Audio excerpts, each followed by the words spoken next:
Okay. Let's see. So now, okay, share it on Facebook really quick. Okay.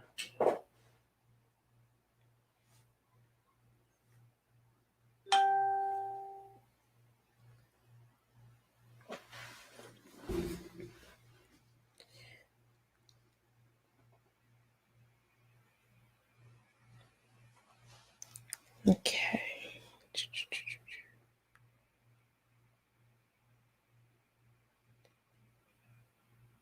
Share. Just gonna share this. Perfect. Okay. So we'll wait for people to come trickling in on in. Let me send out the reminder. Post.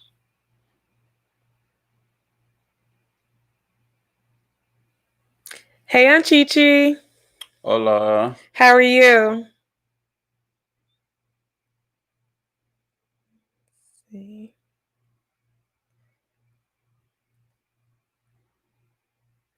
Oops. Okay, we're just sharing the link really quick again, as a reminder to people. Well, we hope you're having a good night. We have some some interesting and fun things to talk about tonight. Okay.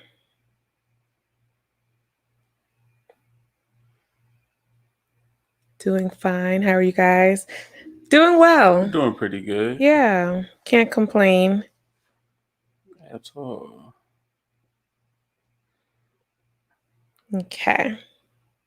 Hi, whoever just joined us. Okay, perfect. Just wanted to send it out. Yes, honey? Oh. Hmm? No, I just seen Hello. I can't see who all joined, so if you can type in the chat, hey. So people, I see y'all rolling in. Hello, everybody. We hope you guys are having a great night. Oh, let me text Crystal. So we are going to start in a second. Let me just text a link to somebody. Copy URL. Okay. You want her to join now? Yeah, if she wants to. Hey, Mama J. If you want us to go ahead and get her right now. Okay. Hey, Mom and Poppy. What's up? Hey. They're watching on TV and their phones. Thank you, guys. All right. So here's how you join. All right. So we're going to have, so last week, hey, Boo Biz. What's up, Janae? So last week before we got off, because we could have kept going, but we were on for like an hour and a half. So we were discussing who do you put first? Do you put your, hey Poppy, do you put your child or your spouse first? So most people in here have children, except for us. And she said, do I join now? Yes. Crystal, if you're watching, yes, you can join now, but I'm going to text you as well, just in case. So we were talking about whether you put your child or your spouse first. So for all those who do have kids, and even if you don't have kids, I know last week some people answered that they put their spouse first. Can you write in the comments why you put your spouse first? Okay. Oops. And our friend Crystal, we were talking, she was saying that she would put her child first last week, and we kind of had to cut it off just because we were going. So we went to bring her on to the live to talk with her about her viewpoint on it. But we also want you guys to write in the comments, do you put your child or your spouse first, and why? And if you all can make sure you give this video a thumbs up, make sure you like the video, subscribe to the channel if you haven't already, and share with a friend if you don't mind. We would greatly appreciate it. Okay, so Crystal, we just have to add her. I think you have to press add and then change the view. Yeah. Which one you want it to be? This one? That's fine. Oh, sure. Let me see. Hey, Crystal. Hi. What's up? Hi. Sorry, I was listening.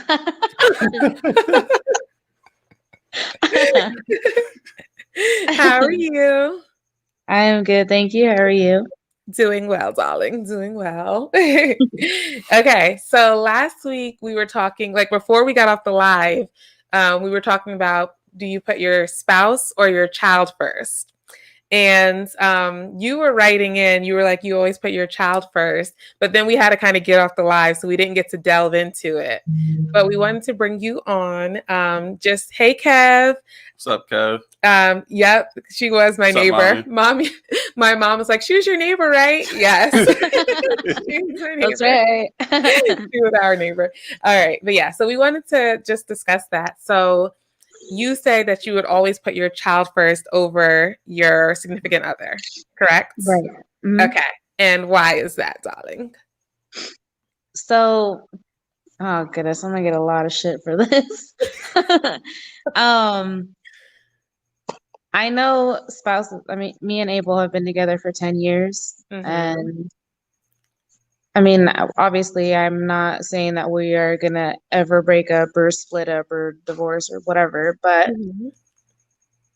spouses are something that can easily leave. Your children do not. Mm, And your children are something that's there forever. So okay. everything that I do, everything that we build or we make is in the end for her. She's the one that's going to be left when me and him are both gone. Mhm. So I always put her first. I mean, yeah, when we talk and we make decisions and we move forward and buy a house or get an apartment or whatever, buy a car, like, Is that Azania? yeah. Hi. Hey, Azania. Speaking of the angel, hello. Say hi, Izzy. She's so There she cute. is. Oh my goodness. There she Wow. She got so big. Sorry, guys. It's been a while. Yeah. Oh. It has been. But yeah, so I mean for me, especially with everything that I've been through in the last several years with like all my Mhm. health issues and lots of times where I was, on the verge of possibly losing my life, like Mhm.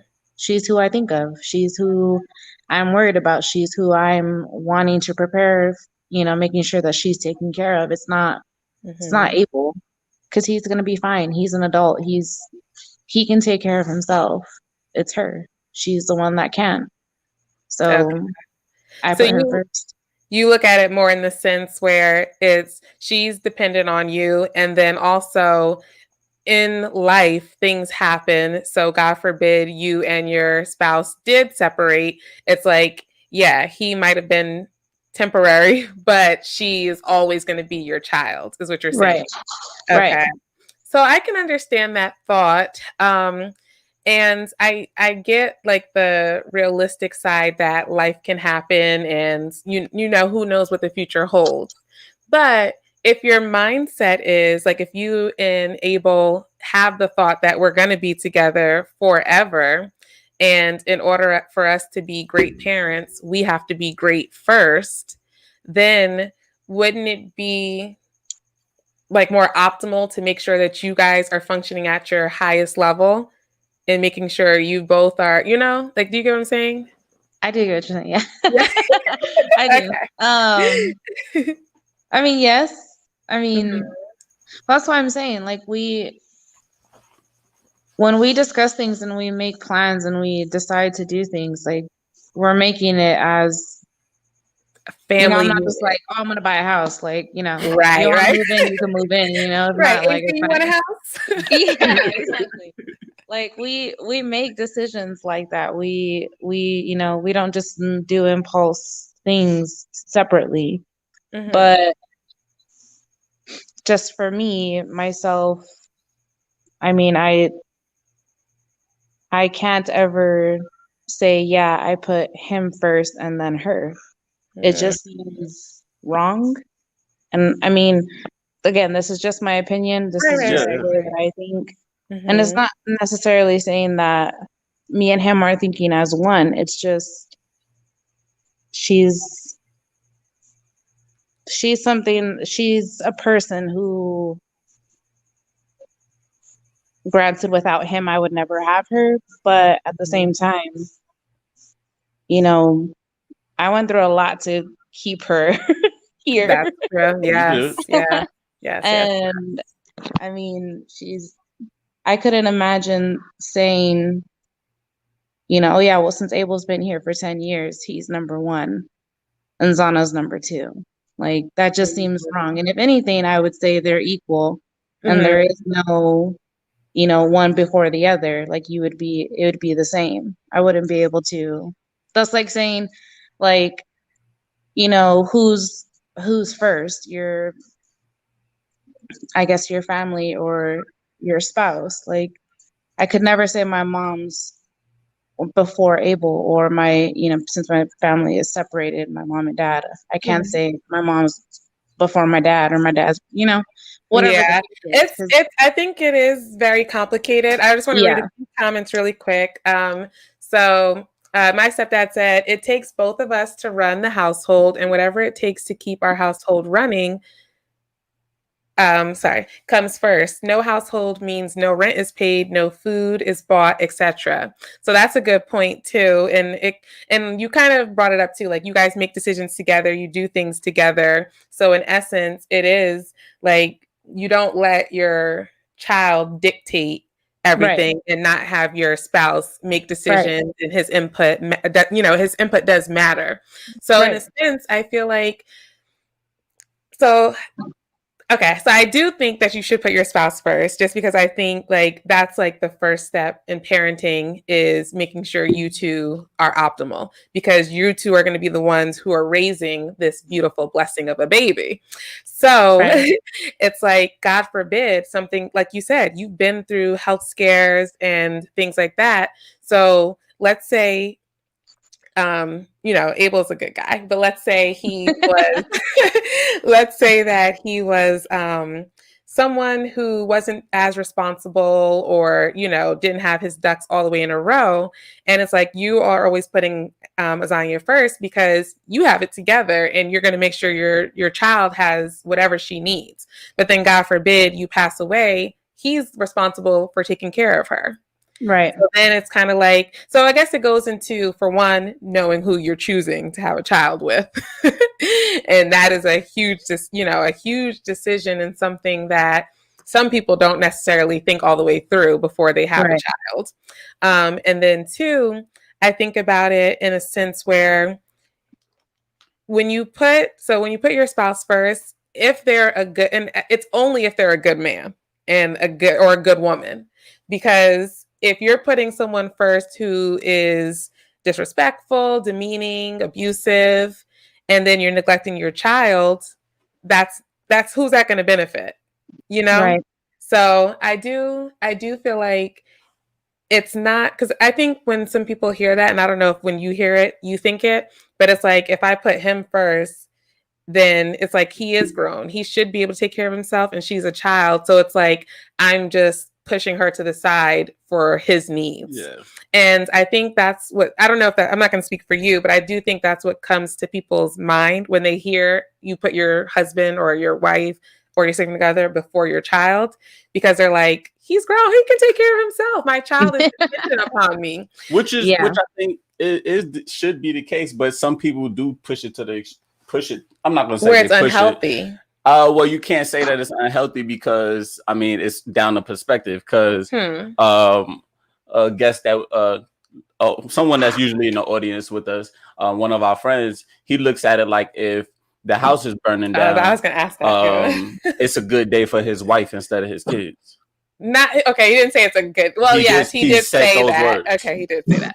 But it's like, so in that mindset, it's like, I was going to ask you this question, and I don't think there's like a right or wrong answer, because it's those questions where they're like, okay, if there's a grandmother, a baby, and a mom on a boat, and the boat's sinking, who do you save? So right, it's like the same thing. If it's your your partner, your significant other, or your child in a burning house, who do you go save? And that is like such a tough question, because it's like, I'm saving them both. I'm good. Or we just all going down together. But Right. it's like, some people look at it like, well, I'm going to save my wife because it sounds crazy, but we can make another child. But I can't, my child and I together, like, we can't really grieve. I can't lean on my child to grieve the passing of their, of their mother, of my wife or my husband. So that one's such a hard question. I hate questions like that, but it really makes you think. Like, it's like, Right. Like, I do get it. It's not like your child is just irreplaceable, but together as two, you can have more children, but a child can't ever get their parent back. So it's Right. like, that one's a toughie. That one's a toughie. That is a toughie. So my cousin says, I feel like this question gets complicated and it depends on who you ask. That's true. Yeah. Everyone has their own perspective and opinion. Yeah. And then my Aunt Chi said, it is a good question. I feel like when the children are very young, babies, they necessarily need more of your time and attention. Yeah. And that's true too. But okay, so let's look at it from the side of the man. So when you have a child, like when you first have the baby, right? Does the man put the baby first, or should the man put you first? Because really, at that point, you're everything for the baby. Like, you have the breast to breastfeed if you're going to breastfeed, or like, you're the one who's more so needed for the baby at that time. Yeah. Like, you guys can change diapers and do things here and there, but should the guy put the woman first then and make sure she's taken care of and everything, because she is putting all her energy and she just had a baby? That's no easy thing. Yeah. No, it's not. Do you think in that instance that he should be putting you first? So my situation was different. Like, right, you guys. My daughter was born 2.5 months early. She was in the NICU for 2 months, and it would bother me more if he wasn't there for her. Like, that's the thing. Like, ever since I became a parent, like, I don't care about me. It's not anything with me I don't care. It's whatever. Everything that I do and that, we, like I said, everything that we do and that we build and we are striving for is for the kids. That's what I'm looking for. That's what I'm looking at. So, I mean, I wouldn't expect him to be there for me. I would expect him to be there for her. And granted, she's a baby and she doesn't know anything, obviously, but it's just the point that he's there. Right. So you don't expect him to be able to stretch himself enough for both of you? No, I mean, I'm not saying that it's not something that he can't do. I'm just saying. You don't expect it though? No. When I was going through everything that I was going through with Zana, like, my focus was just making sure that everything that she needed and everything as far as like medical and, nurses and doctors and everything, like anything that they said goes. If you tell me that you need to do something then you do it. Like, that's all I care about. I don't care about nothing else. I don't care about the bills that are coming in. I don't care about, when I'm gonna go back to work. Like, when you're getting phone calls, when you're getting phone calls saying your daughter developed a, intestine thing, that's something that's 50-50 chance for any preemie baby. Like, there's no prevention. There's no, it's a yes or a no possibility either way. Like, and your daughter gets it, like, nothing matters. It doesn't, I'm not worried about, like, is he going to come and put my shoes on for me or help me wash my hair or, give me a hug or a kiss or, you know what I mean? Like, I'm not thinking of that. You may not think of that, but I think, like, it would be like, it would be appreciative. Like you would appreciate the fact that he knows that you're so focused and you're there with her and everything. And it's not to say that he's not also worried about her. That's his daughter too, and he loves her and he loves you. So I get what you're saying though, and I do think, I mean, because like I said, we're not parents yet, but I do think like you get on that. Huh? Yes, get on that. We're working on it. But I do think you do become selfless and you do you do anything for your family. And I just think that sometimes couples can get lost in the sauce of being parents to the point where they neglect each other. And they don't dedicate time to spend with each other. They don't dedicate time to, make sure like we're good. We know who each other are, because eventually she's going to graduate. She's going to leave the house and she's going to move on. Then you guys could be looking at each other like, huh, who are you? Yeah. So I'm guilty. I'm guilty of that. Like I said, we've been together for 10 years. It's going to be 11 years this year. Wow. And and I mean, our daughter's, she just turned 7. Mm-hmm. And you know me, like I work.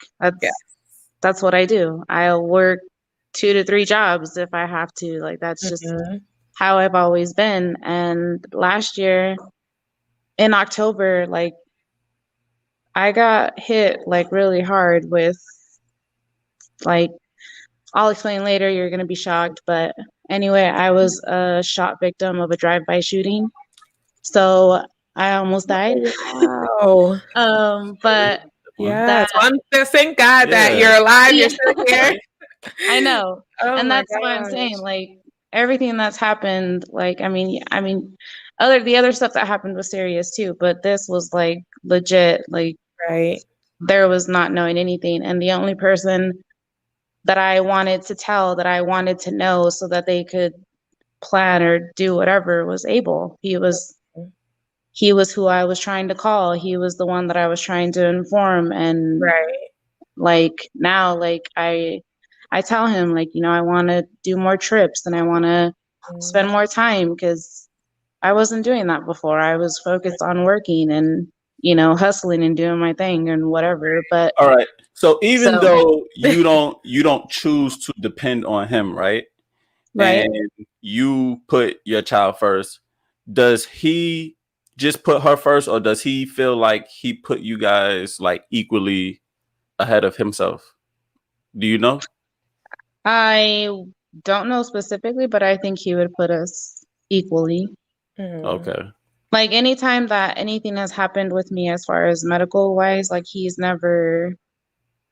just done what he has to do. Right. He's always and especially with everything that, happened a couple of months ago, like he just did what he had to do. He was there for Islana and, took care of her in the way that he needed to, but he was also there for me in the way that I needed. So I think it's just something that he does equally for all of us. Mm-hmm. I mean, including his other daughter, Lena, as well. So, and I think, oh, sorry, go ahead. I was just saying, managing it all. I think he does it the same. Nice. And I think you made a good point to where you said that you have been guilty of kind of just putting her first and work and, kind of tunnel vision. But that experience kind of made you appreciate life and what actually matters, which is Abel and Azania. And Lena. So it's kind of like, I think it's a balance. It's not just, oh, it's all about you, we neglect our child, but it's like, it's all about both of you. And, we do have to be great so that we can raise great children, but our children are both of our priorities as well. So we're going to do everything that we can to make sure that they're set up for, their future to be wonderful and that they have everything that they need. So that's why I think it also, like I was saying earlier, it goes back to also having a good spouse, a good significant other, because you both have this goal to make sure that your child has everything that they need and that they're thriving and moving forward. Yeah. So but that's cool. you. So with all that being said and knowing you, right? Do you plan on being married and getting the last name? No. No to the last name or no to both? No to both.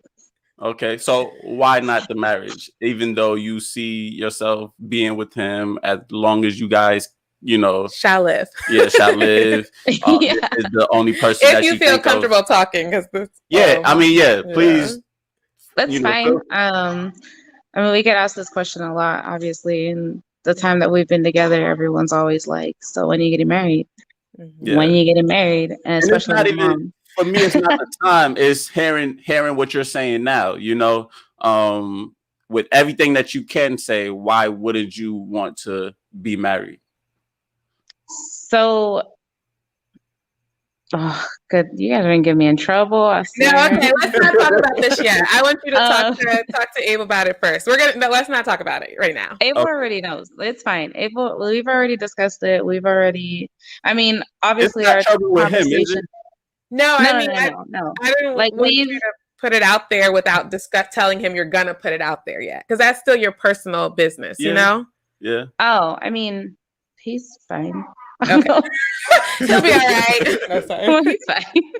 I mean, it's so growing up, like, it's not anything.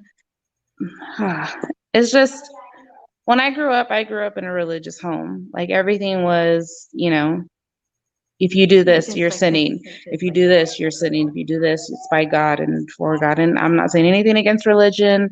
I grew up Christian. Mm-hmm. It's not anything against that. It's just I don't have the same mindset and thought process as them. It's not just because I'm not married doesn't mean that I'm not committed. I've been in this relationship for over 10 years and he has been the one. Like, I've never thought of anything else and have not wanted anything else. And he is who I see myself growing old with, whether we're married or not. Mm-hmm. So I don't think being married changes that, Okay. or will change that, if that makes sense. Okay. So Um, go ahead. I was just gonna say, I mean, we've been living a married life for 10 years. Well, 9.5, because we moved in after we were with each other for 6 years or 6 months. But Okay. like, it's like we've been married. And I mean, granted, I know everyone says the paper and the rings and whatnot make a difference, and it's the commitment. Excuse Mm-hmm. the gesture. Don't mean to offend anybody, but but I'm just saying, like, I Uh-huh. don't think it makes you more committed if you're married than when you're not, because it's something that you choose to do either way, Okay. signed paper or not. So let's see. My cousin said common law marriage. Is AZ a common law marriage state? No, Arizona No, is not a common law marriage state. no. Mommy said financially it makes a difference too. Mom, are you saying financially it makes a difference when you are married? And Booby said, if so, then she's married. Technically. So I Exactly. I do understand the perspective of the paper, the rings aspect of it. And Saquon and I were having a discussion about it because at one point in time, and kind of still now, like he feels like, oh well, the government, shouldn't be able to say like I'm committed to you through marriage this way. Right. And for me, the purpose of marriage is I feel like you gain self-development, like you can do this in a long-term relationship as well, but you also you also are forming generational success for your kids, grandkids, like down the line. It's not just about us, it's like about our legacy as well. So what I was telling Saquon when he was talking about like the paper and stuff, we had the discussion. I'm like, it's the same thing. It's not to say that, yeah, that's just the way it is. Like when you want to drive a car, you can drive a car without your license. But in America, you need your license in order to drive the car. So you'll go to the DMV, you'll take the test, and you'll get your license.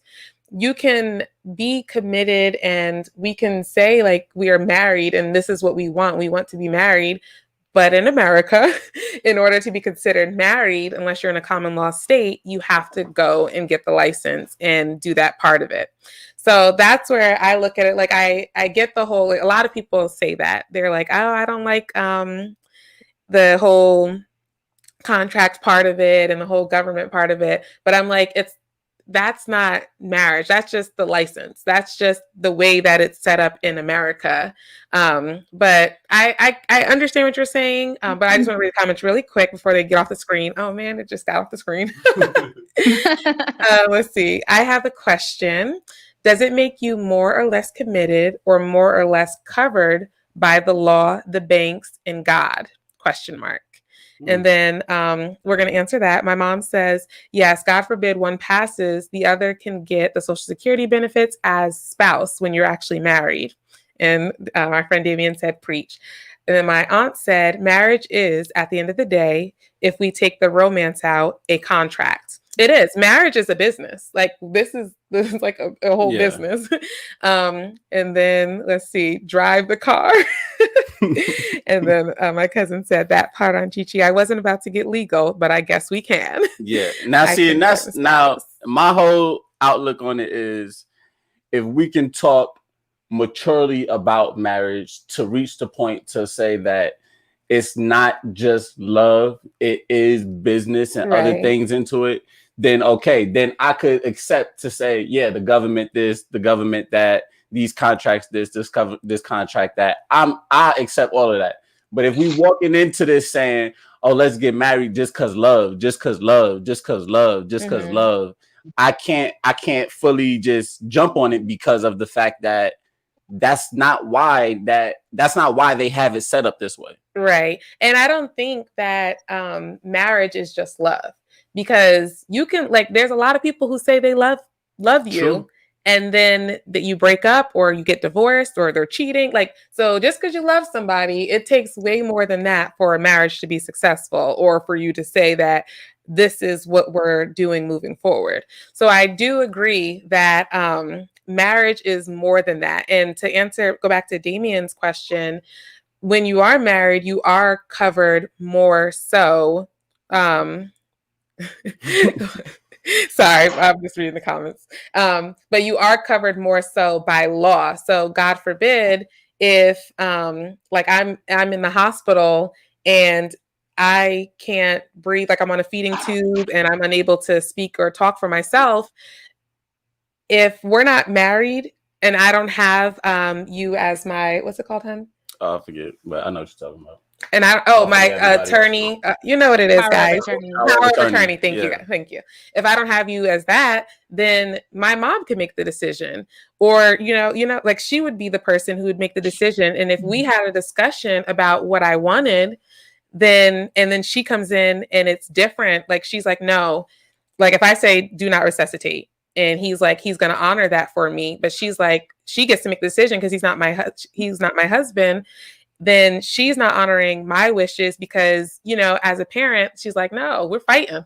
She keep on feeding her. We're going to figure it out. Yeah. So I do think by law, there are benefits to to being married. And then what else did he say? Covered by law and the banks. Oh, the banks and God. Bank is a huge thing. So if you're not married and you're not a beneficiary or you're not like you don't have a joint account, what can you do? Like you can try, I guess, to fight to get access to, you know, the money, the accounts and things like that. But as a spouse, it would be much easier for me to handle it. And that's why we did talk about this before, that it's so important to have a will, a trust, to have life insurance, to have these things taken care of beforehand, because God forbid anything happened to any of us and we don't know what could happen at any time. You want these things in place so that when someone does pass away, there's not a whole bunch of confusion and, you know, people fighting over, oh no, I'm getting his money, or, you know, foolishness. So I do think it's important to have it written, but I do think those are some benefits to a marriage. And then also, like with generational success, I think about in a legacy. And like when I think about like building a family, with marriage, I feel like, okay, we are committing to this family. So like we are the St. Hilaire's and our children boys and girls. For a while, girls will be St. Hilaire's as well. So we're passing down this last name and we're passing down this legacy. We're going to be passing down property and things like that. So it's bigger than just, oh, I love you, and da da da. Like we want to change the trajectory of, you know, the generations to come. And we want them to be successful. We want them not to have to start from the bottom and try to figure things out. We want them to have the knowledge and, you know, just have a better start. And in the end, we move in unison based off this one name, and there is wealth and there is reputation behind that one name. Yeah. That you've created for them. You set this path for them with that name. So if you are to pass or anything like that, they know by that name that you're connected to these people, and it kind of just moves from there. And I do understand what you were saying, Crystal, and we'll let you get a chance to talk. No, you're fine. You're fine. I do get what you're saying, that but I feel like you guys are like a minority in thought, as far as like, we're together, we're committed, we're working on generational success for our daughter. I think a lot of people who are in a relationship and who don't have the thought of necessarily going towards marriage, that's not they're not thinking like future. Like they're just thinking like, oh, I love him, we're together, we're having kids. You said the one that's not thinking marriage? Yeah. Like I feel like there's a minority group of people like Crystal who like they know they're committed, and she has a different perspective on it because of upbringing. And that's what mommy said too, that a lot of people, their upbringing changes the way that they think about marriage. So but I feel like you said, you technically consider yourself married because that's how you operate. Yeah. So then, since you say that, quick question, what do you think the purpose of marriage is? I don't think there's a purpose per se. I think it's whatever you guys build your relationship on. Like, you guys have like, not you guys, but people that want to get married and have that, what's the word that I'm looking for?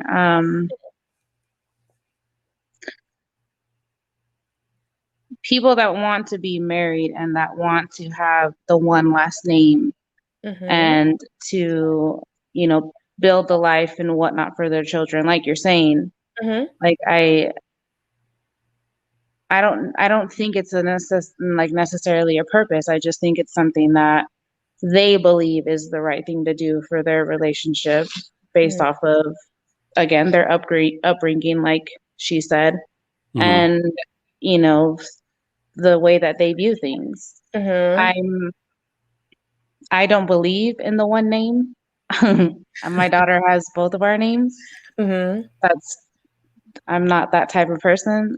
If we did get married, I would not remove my last name. It would be added to it. And the same thing for her. I'm not, when we teach our daughter and we, you know, tell her things, I'm not telling her that she has to do it one way. I'm telling her that she has a choice. She can choose to do this, this, and this, or she can choose to do this. Like you have that choice. You have, just like voting, you have the right to vote. If you don't want to vote, then you don't have to vote. You know what I mean? But like it's the same thing. Like if she grows up and she wants to be married to somebody and they want to take that route and she wants to take his name only, then that's something that she's going to choose, not something that I've instilled in her brain and told her you have to do it this way. To me, that's not the way it works. Everything is a decision. Everything is based off of what you guys feel is right and best for your relationship. That's just the way that I see it. Okay, so let's read the comments really quick. All right. Damien said, I know firsthand how things can get crazy between a relationship that didn't have their union certified by the courts and by God. Nevertheless, every situation is different. If it works, don't rock the boat. I didn't read it. I know. Don't rock if the it boat. works, don't rock the boat. Okay. And then your mom. Janae said, exactly, Crystal. My mother said, everything has a purpose. Just like people who want to stay unmarried and live together, it's for a purpose. And I mean, I agree with that. Everything is purposeful. Everything is purposeful. And I mean, in this situation, the I mean, I don't know about the. I guess I really don't get it at the end of the day. Why we would necessarily want to be unmarried? It's just personal, Preference. preference. Personal preference. Yeah. Yeah. Yeah. I mean, Yeah. it's not that I wasn't raised around, I have, family that's married and they've been married for many, many years. And, Mhm. I love the relationships that they have with their spouses, but it's just not something that I necessarily need or want. Because I have it in my own way. We're just because we're not married doesn't mean that we don't plan and view and do all these things just as much as you guys would. Obviously, our way is going to be a little bit harder, Mhm. take a little bit more steps, a little bit more paperwork, but it, I mean, either way, it's going to be handled the same way. Yeah. Well, so in the end, paperwork is involved and the government has to be involved. So Exactly. Yeah. might as well just get married. No. I mean, Sound like my mom. yeah.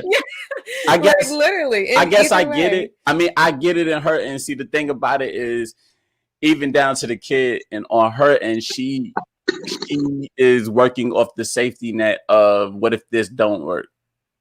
But that, I mean, it's a realistic mindset, but I just feel like it's kind of like you manifest what you think about. So it's like if you're in the back of your head, not saying that that's how you think, because like you said, you guys plan on being together forever.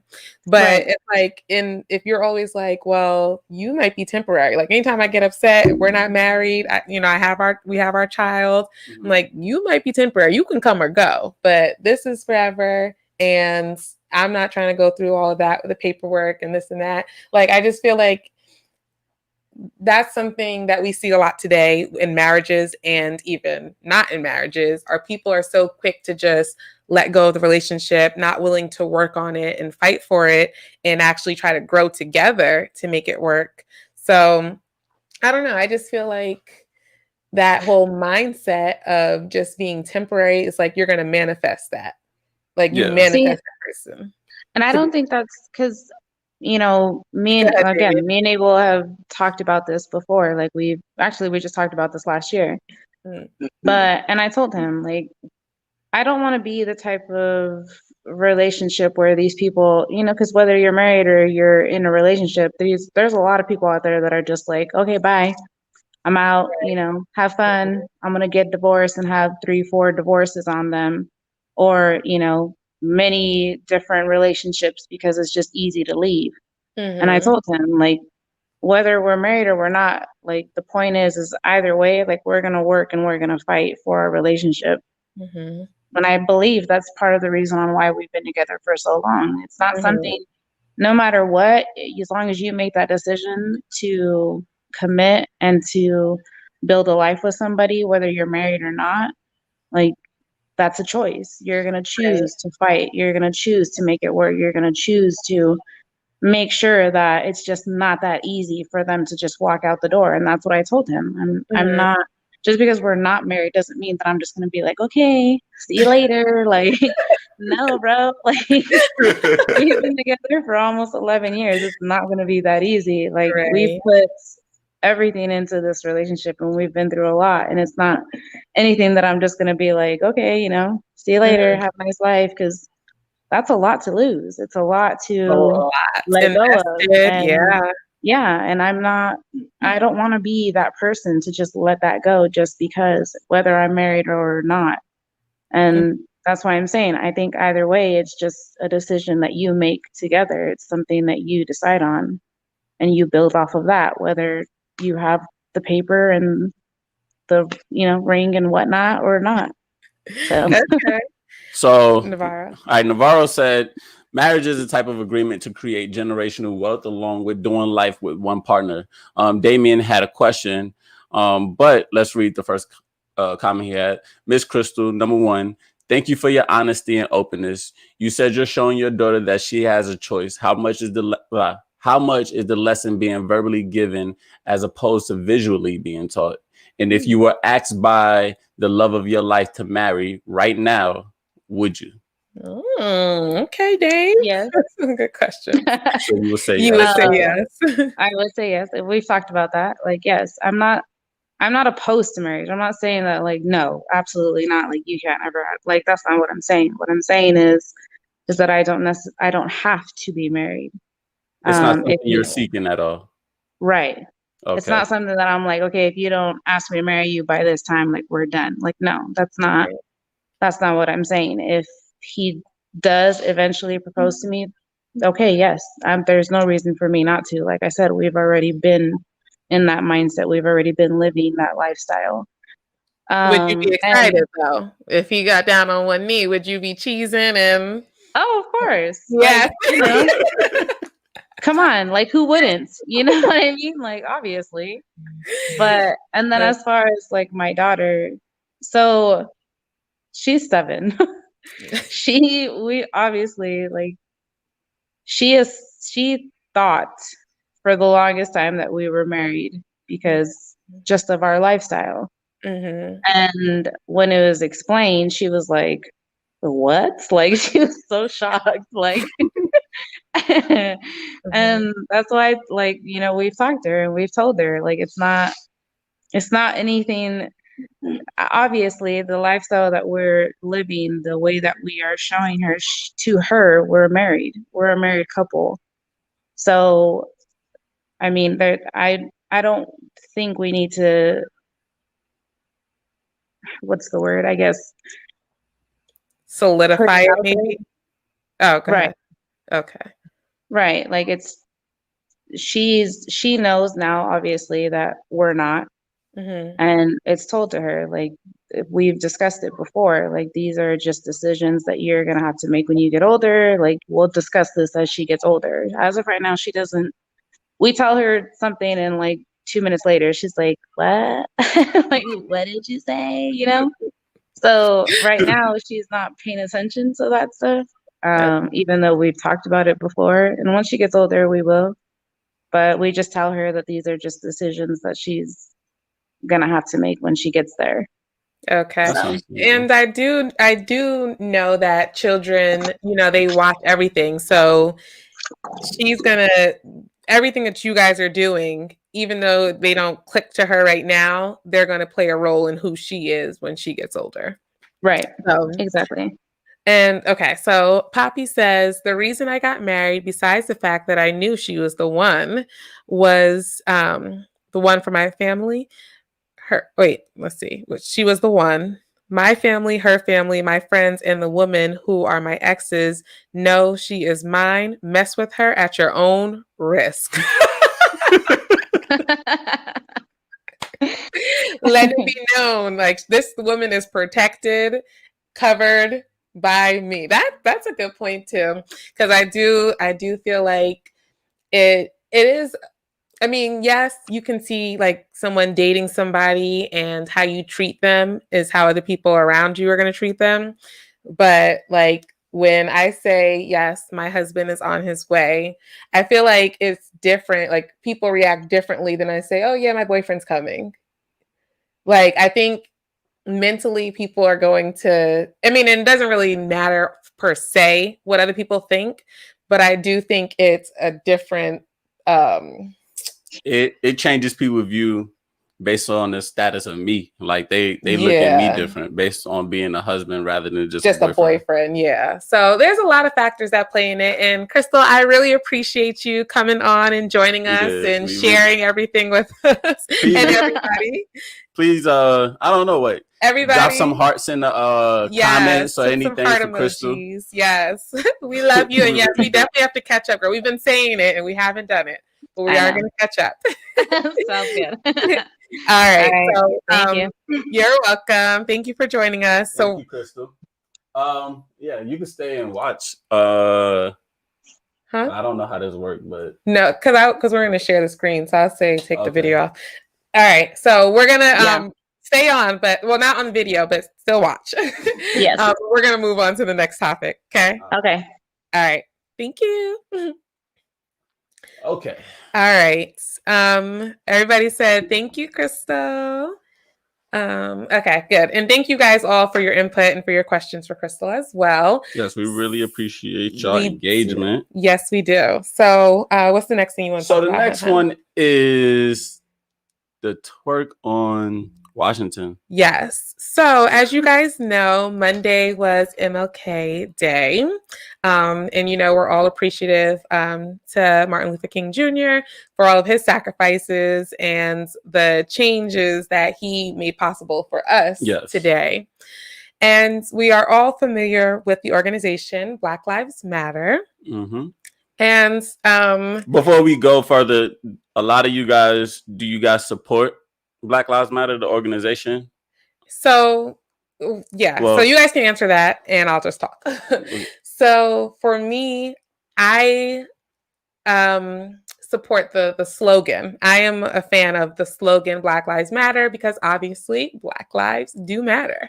The organization I'm not such a fan of because I don't feel like they're really progressive for us as people. So we just write in the comments. Should I read what they said first? Okay, yes. So the Black Lives Matter organization, they're on their Instagram, they posted a video, and Saquon's going to read you what the caption said. And they posted this video on MLK Day. So go ahead, honey. All right. So it says, Twerk on Washington is a declaration of freedom and healing, advocating for decolonization of over-sexualizing Black women's bodies to reclaim an ancient sacred dances of liberation and wellness. They sampled Dr. Martin Luther King's I Have a Dream speech in the song in the background. And it said, the shame of traditional African practices is not ours. Trauma is kept in the body. Shake it off. Today, the Black Lives Matter Global Network launches its new arts and cultures endeavor, creating center life, love, joy, rest, and pleasure. Following the launch of the USPS campaign, Write Black Love Letters, the create and curatorial team of Patrice Cullors and Nani Lemur deliver a new series of work that focus on Black life and how MLK's life has inspired us all to live. The new series will be live on the BLM website and Instagram in celebration of King's influence and achievement as civil rights leader. I really don't even need to read all of this because this don't even have anything to do with it. So anyway, go ahead. Sorry. So Navarro says, no, he doesn't support the organization. Mommy also says she supports the name, but she does not think that the organization has a true agenda for Africans here in America. Mm-hmm. And pretty much to sum up with what my husband was reading is basically they're saying this video was to knock the sexualization of Black women and the ill perception of some of our African traditional practices. So if you guys have kids, I'm just going to warn you now. It's not like please take X, Cairo away from the TV. Right, but it's too much. So we're going to just play it, and then we're going to discuss as usual. And this is on their official page. You got it, Hannah? Mm-hmm. Okay. The sound? Yeah, the sound volume. Oh no. Okay.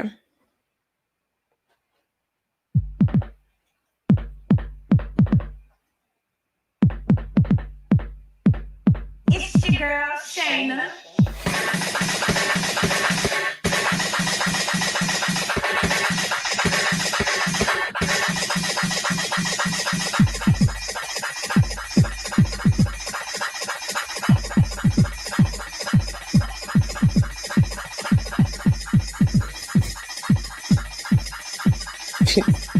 Are we on mute?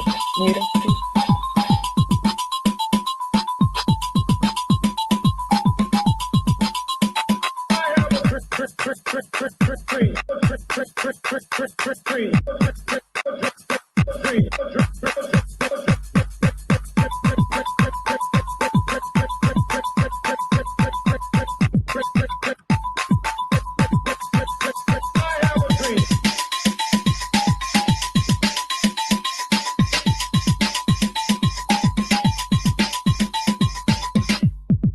What will go down in history as the greatest demonstration for freedom in the history of our nation.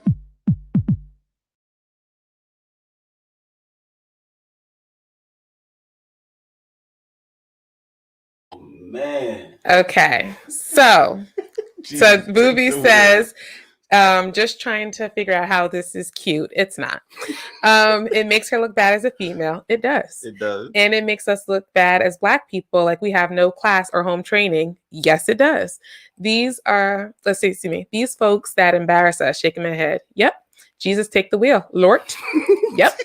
Navarro said, really? And Aunt Chichi said, what foolishness. So this is why I have a problem with the organization. Well, this is part of the reason. For one, I don't feel like their agenda is for us. They wanted, they literally had on their website that they wanted to take the men out the house. Yeah, they did. Which is crazy. But also, Black Lives Matter organization, as well as like some of the connected organizations, they've gotten over $10 billion.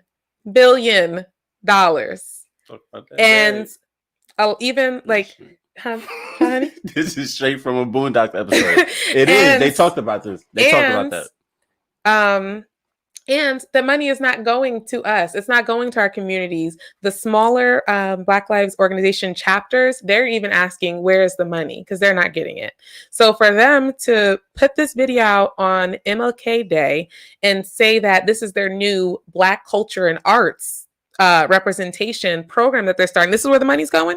Yeah. And I have never seen any African tradition that goes in the middle of random monuments and starts twerking. Nah. And then they say they want to decrease the hypersexualization of Black women, but the video just focused on her behind and her breasts. My biggest thing is that the objective of Black Lives Matter? Right.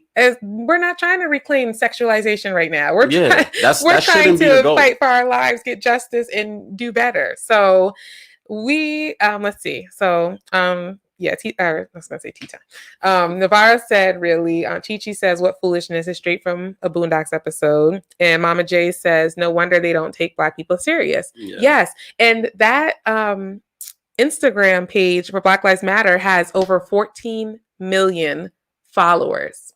Yeah. So they are a representation. Not 14 million, but 4 million. Oh, they must have lost some. I thought it was down. I think it was already 4 million. It was 4? Okay. It was actually 4.2 before. Okay. So they going up still. So I forgot what I was going to say now. Sorry. But about it being reached to that many people. Oh, yeah. But so they are like the representation. That's the whole movement. That's the whole Black Lives Matter. We need justice. That is the movement that is supposed to be representing our people. And that's what they're putting out. Yeah. And so many people in the comments have said, this is disgrace. We don't agree with this. This doesn't represent us. You're not speaking for me. Accident, they got hacked. Yes. And still, they will not take the video down. So I think we all need to be careful in what we support and understand kind of the root of the things that we're supporting, because Black Lives Matter is a catchy phrase, and it's an important phrase because of everything that we've been going through. Like we do matter, obviously. But this organization took advantage of that, and now is running with it, and it has its own agenda that's not in line with helping our people at all. Because that's not helping our people. No, it's kind of like you just getting bamboozled. Yeah, they standing up for Black people, taking all this. Said who's the follower? Said that's a good question, and I don't know. I mean, I would assume that most of the followers are our Black people. Yeah, of course. They are. And you know what? Okay. Hey, the first people I see are white people. But there's a lot of Black people following them too. I mean, yeah, there's a lot of Black people, but there's quite a lot of white people. I mean, of course, because a lot of white people are supporting the movement as well. Yeah. So they're standing behind. I mean, it's 4 million people. That's a lot of people. But this is the problem. And it doesn't matter if it's white people following them, because right now things move off the numbers in the majority. So all it is this number of people backing Black Lives Matter, and then it kind of looks like it's our organization. Right. It doesn't matter. It doesn't matter what people look at it once they look in deep of it, the details, because it's ran by Black people, right? Yes. It's ran by Black people, so it don't matter what the followers are. Yeah, but the thing is, it's something that I think about as far as like just protesting in general. I'm not against protesting. However, I just feel like what is the plan? What is the agenda? What are we trying to solve here? What are we trying to resolve? And you go out to make noise to bring attention so that people look and can make a change. But if you don't even have something in place for them to change, then you're just going out there to make noise and nothing really gets done. And I feel like with Black Lives Matter, the organization, people thought that this was going to be a huge voice to say, okay, we have money behind us. We have this voice. Everybody's paying attention. Here are some action steps that we want to take. And it was just really, we were bamboozled. Well, I won't say we, but people were bamboozled because now they have all this money, they have all this follower, and they have all this, they have all these followers and views on them, and this is what they're choosing to do. Yeah. So I honestly, I agree that it really makes us look bad. And I don't blame the girl in the video because obviously somebody was, someone talked her into doing that. And you say you don't blame her? I don't really blame her because as a society, these are things that are acceptable. Like this is like you see people twerking all the time. You have people, remember there was a video, I wish we could we had it pulled up, where these women were twerking in a restaurant and this man said, "Can you guys please not twerk in my restaurant?" Yeah. And people were attacking him online like he was wrong for telling them this is not what we want in this establishment.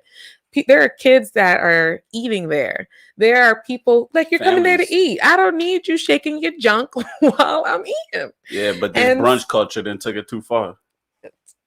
You said the brunch culture. That's where it's coming from. That brunch where they want to be out drinking bottomless mimosas and acting. They just want to turn up. But I think I agree that. And then just in general, just the acceptance of doing this anywhere. There's videos where women are twerking on their kids. Oh, yeah. And so it just became acceptable. And we need to start like calling out stuff that's not right. Mommy said, "You two are correct. That video did hypersexualize Black women." It did. It did the exact opposite of what it was supposed to be doing. Exactly. How do you say you want to stop something by doing just that? And then she also said, "I would have respected them if they had sorority strolling and cues hopping." Yeah. I just feel like too, it's like, that's just like they try to make it seem like, oh, this is our African roots, but that's not our African roots. Yes, twerking was a part of the dance of African roots, but they're usually together. Like that wasn't like a choreographed dance where it's a whole bunch of people together and stuff. And then you're randomly doing it down the street, up the steps, in the middle of things. You got little kids turning around looking at you. You're in a place where it doesn't even culturally make sense. Like it. Yeah. And then Damien said, "This was awesome." Mommy says she was a pretty girl and her skin color was gorgeous. She is a pretty girl and her skin is gorgeous. Let's see. Could it be another white group starting a Black group using to mock Black people as owners to finance their white agenda? I believe so. Yep. And that happens a lot too. A lot of times we can start something and then there's people, just like the civil rights movement, there's people who come in to try to take advantage, especially for financial gain or for whatever gain that they want. They start communicating with the top leaders and we get sold out. So I agree, Poppy. And Mama J said, yes, she should take some blame as well. When you know better, you do better. Does she know better though? Because there's no shame in her game. She was up there doing her thing. Because at first, when they showed the video, like it wasn't her face. So I was telling Saquon, I was like, oh, well, she's not showing her face. So she knows right from wrong. But now she's up there. And then she did show her face. Yeah, she actually showed her face. I think she should take blame whether she knew better or not. I don't know if she knew better. You know, that's the hard part. Some people, because you know what? Some people know better and don't do better. Yeah, well, that Mom says she knew better. Hey, Mom. What's up, Mom? She knew better. I think she knew better too. I don't know because it's so accepted in our culture. Listen. I'm sure I'm sure she shared that with friends. Only because it's on her social media. Maybe she did, but only because she shared it, or only because it's accepted in the culture, doesn't mean that she doesn't know better. what does she know better? Okay, so when people typically know better, don't you think when they do something that's not right, they typically try to hide it? They don't just put the things that they know is wrong out on Front Street. Not all the time. Not all the time. I just don't think so. I don't know. I understand, like, I think common about sense, guys. We are also, I feel like everybody on here today has a different mindset. So yes, we know better. I don't think everybody has that mindset where they just see this. They like, I don't know. I don't so know. put it like this. Okay. But we know people, right? Mhm. That we equally think, right? Mhm. Are just as intellectual as we are, or equal morale, right? Mhm. That we've seen do things that we like, okay, why did you do that? And they know better. We know they know That's better. true. People do that. They do. You get what I'm saying? We I know agree. this. That's true. And when you talk to them, and they laugh. They laugh. They They're think like, it's funny. yeah. They just wanted to do wrong at the time. Yeah, that's true. Let's see, Mama J, you want to read her? Exactly. I believe there are a lot of us who don't know the real meaning behind Black Lives Matter. And Navarro said we need to stop doing the society accepts. We need to have respect for our community and self. I'm talking about our community. Our community accepts that garbage. Our community accept, like, where is most of our community? Like, what is most of our community doing? Our community is what's accepting it. And a lot of people aren't correcting it. A lot of people aren't saying, no, you're wrong. That's not okay. A lot of people see these women twerking on their kids, and they're quiet. And unfortunately, it has stretched past our community. It started in our community for sure. You can't say it hasn't, but it's definitely gotten to other people, other races, which is fine if it stretches. Like, but the thing is, okay, it can stretch wherever. Like, different cultures are going to do different things. Things are going to stretch. Things are going to happen. But it's like when you see wrong, you have to. If you don't nip it in the bud and let it be known that as a culture we're not doing this, then that's when it becomes the problem. Yeah, I mean, that's what I'm saying. But it's stretching from us. So if the problem about it is when it's stretched from us, right? Mm-hmm. When it finally go bad, it came from them. Yeah. You get what I'm saying? When it finally goes south, this is where it started at. True. Even if you're not doing and they get the blame. That's true. And we still get the blame. Exactly. Damien said, I'm insulted. She looks like a clown. She does. Indeed. With the with the flag on her. Like, clown. Yeah. Navarro said, no, that's what the media shows, which is ran by whites.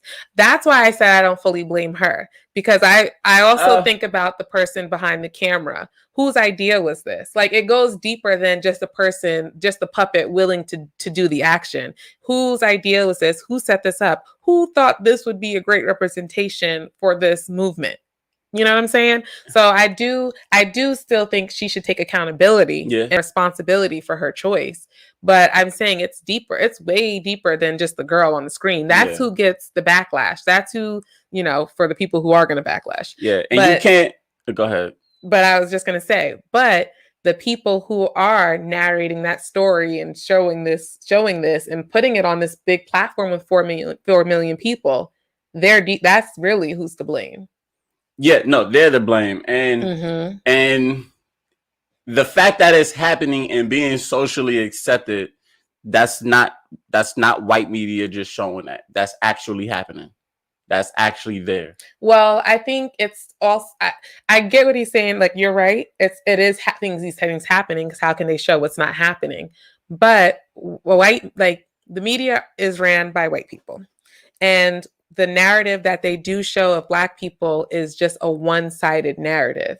They're not showing, there's so many successful, intellectual Black people who are doing great things, who have respect, and, who are living their lives in a respectable manner. But the things that they choose to show are the Real Housewives of Atlanta, Love and Hip Hop.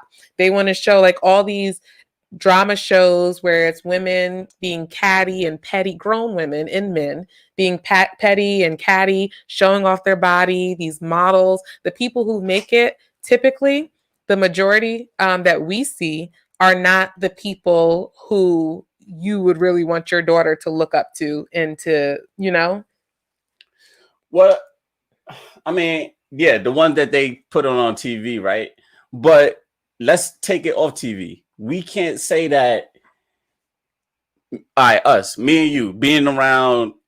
Don't think about our family. Think about college. Think about the type of people we've been around, right?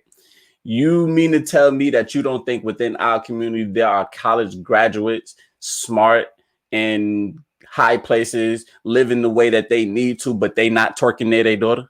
That's what you think? Say it again. You don't think that they out there twerking and think that that's fun? You get what I'm saying? Not on their daughter. I do think that they dance and have fun, and they do think that is fun, but I also think that's a societal thing. It's what they're being shown as fun. There are a lot of people who, yes, successful in the sense of they have an education in school, which we can talk about that too. You know? I mean, yeah, that's a whole different thing. Yeah. So I do understand that, but I do think the narrative that's pushed, like the Cosby Show was a great show. That showed us in a different light. That showed educated people who weren't out there drinking and smoking, or, you know, if they showed those things, it would be like a lesson in it to say, no, this is not what you do. You're going, you know, you want to go on the right path, blah, blah, blah. But most of the shows today, if you look at like mostly Black ran shows, or excuse me, Black casted shows, what are they?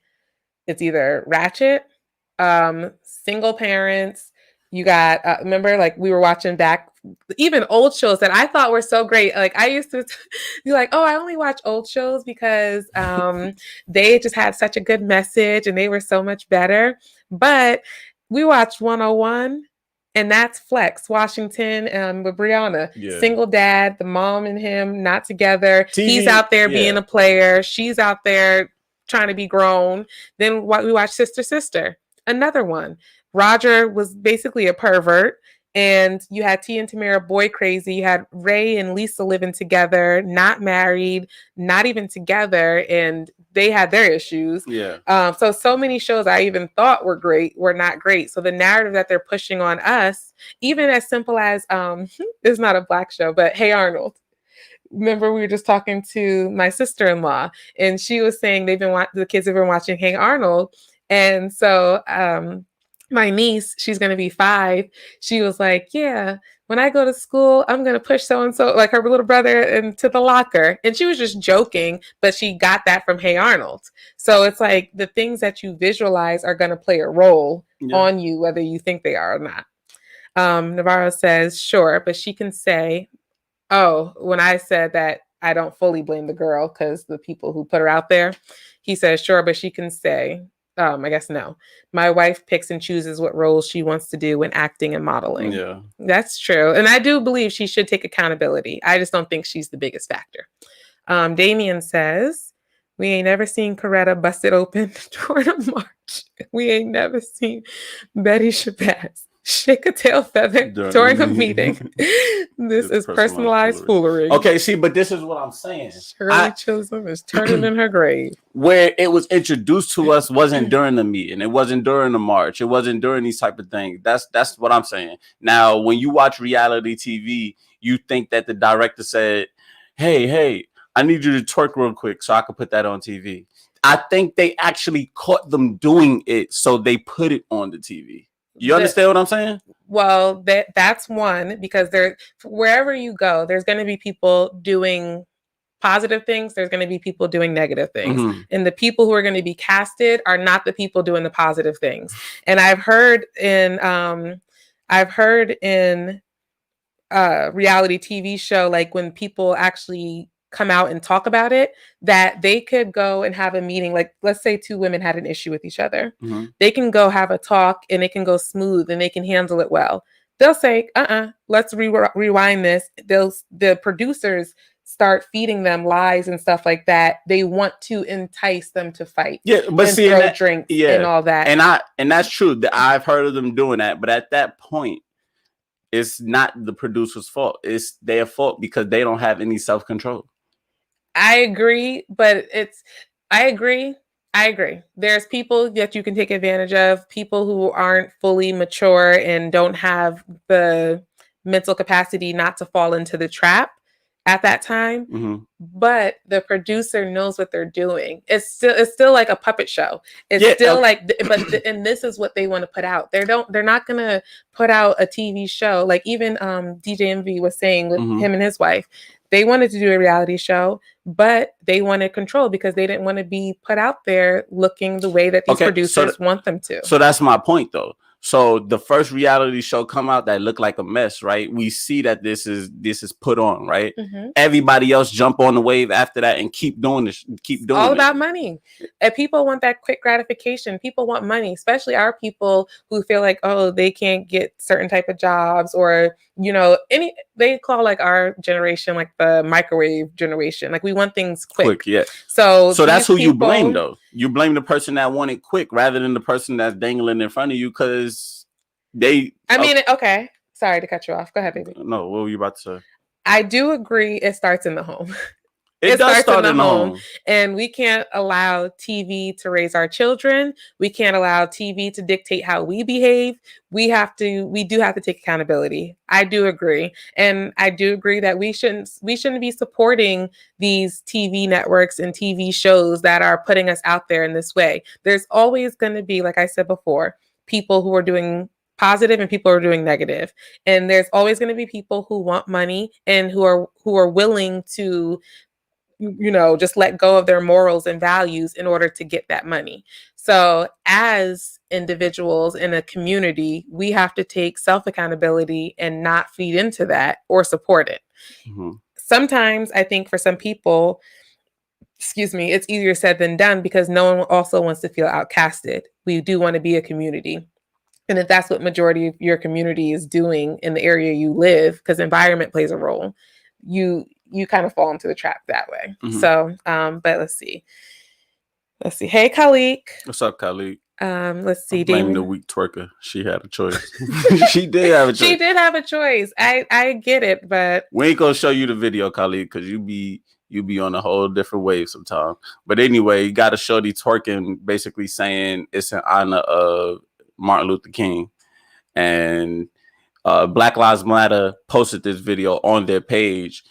And basically, we feel like, basically Black Lives Matter shouldn't be representing us in that way. And it feels like a step backwards for, Black people. And it makes it to where people can't necessarily take us serious.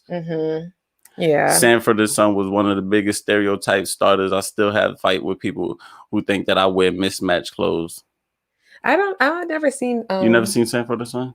Did you show me it one time, honey? I might have showed you, Sarah. Irvin used to watch her. Well, Irvin and my mother, maybe. Okay. Yeah, I don't think I've ever seen that one. What was that? Was that it was Sanford and Son? Basically, I don't know if he was no, they black. Yeah. So I don't know if he was a mechanic or something like that, and he lived with his dad. You'll know as soon as I pull it up. Excuse me. Yeah, no. You never seen that before? I'd never seen that before. Okay, yeah. I watched a couple of them. Was it pretty stereotypical though? I'll be honest, I haven't. Remember? I don't remember what I may have showed you once and we didn't make it through. So now I have to sit back and watch it. Yeah, we're going to check that out and see. But there's so many just now as an adult with the wisdom that I have, sitting back and rewatching certain things. It's like, sheesh, they were just always and people really don't think about it, but television programming. Junk dealers. Is programming, like literally it's programming people. So when you sit and watch these shows, you sit and watch like drama shows and ratchet shows and all this stuff, it does play on you. Even if you don't think it does, subconsciously it goes in and it's playing a role on how you behave. Yep. Watch the PowerTrip podcast. We deprogramming people over here. Let's see. I watch that show every day, Poppy. So what do you think about the show, Booby? Do you feel like it was stereotypical? Let's see. Poppy says the Spanish friend always wore mismatched clothes and had a thick accent. The Spanish friend. They played stereotypes on the Spanish friend, and I don't know if they played the stereotype on the I gotta hear the accent, but I mean Spanish people got an accent though. But they probably try to put extra, extra. So we are going to go to the next topic. So thank you guys for talking with us about that one. Okay, let's see. Sorry, Khalik. We're going to show another video. Yeah. So, right there at the bottom. I think it might be this one first. Oh, there's two of them? There's a few. But they all broken down. Okay. All right, so let's see. Oh, Booby said the whole show was racial. I didn't know that. Yeah, that's interesting. Let's see this real quick. Okay, so this next clip is this woman who is 22 years old.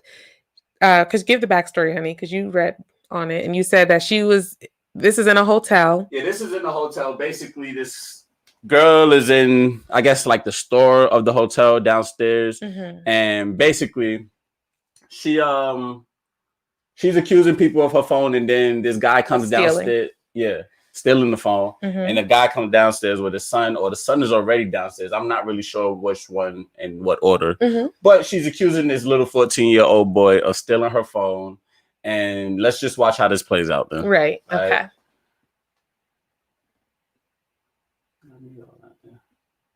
Video first, and then I'll break it down for you. You don't have to explain nothing to her. Are you kidding me? You feel like there's only one iPhone made in the world? No, okay, then show me the. No, you get a life over there. What's on your background? You better go use find my iPhone. Go do that. Find my iPhone is on. No, you can't. No. I'm the manager of the hotel. I don't care. He will this right is my now. son. Hey, did you see me just come downstairs out of the fucking elevator? I'm trying to help. No, but you're not helping. What you've been is disrespectful. No, I'm trying to settle the situation. My son has nothing to do with her. No. I'm trying to figure out what's going on in the world. Then show me the proof. No, he's not leaving. Show me the proof. Are you kidding me? You better get on. Let's go, kid. Get on. We have you see two black people. No, I'm not letting him walk away with my phone.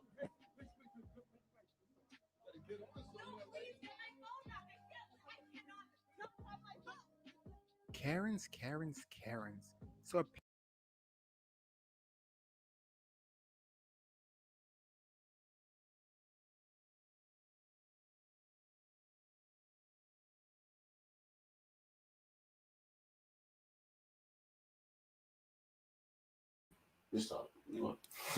Okay, I don't know what happened. He has to pull up another part of the video. That's just one video. That wasn't the whole thing, though, right? I mean, it's just showing like a different angle. Okay. Where's the one you showed me?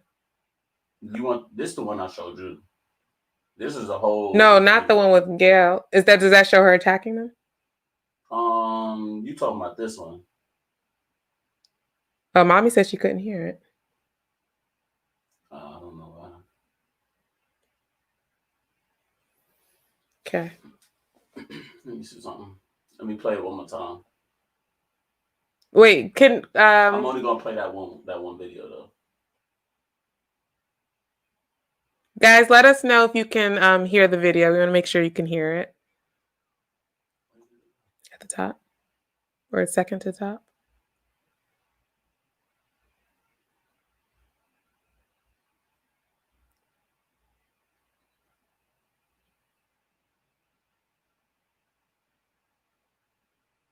Can you Karens nowadays, yo.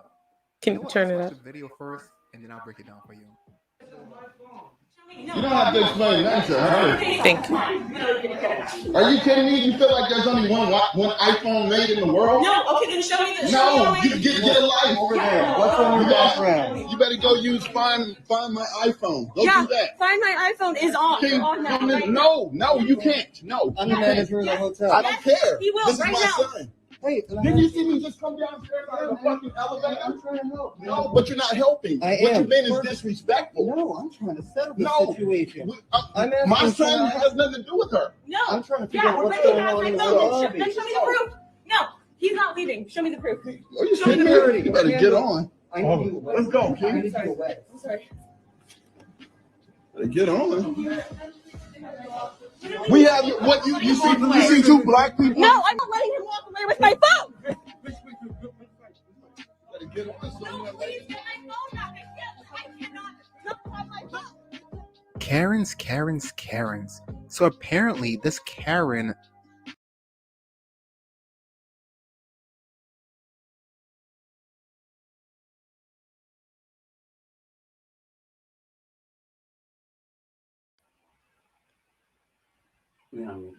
Oh, okay. So I don't know. I don't know what's going on with the video, but that part just shows. So basically, the son came downstairs, and he was out on his phone, and she was already accusing everybody else in the hotel of stealing her phone. But then when it came to him, she was just so sure that it was him. And this clip that we're about to show you is what she ended up doing.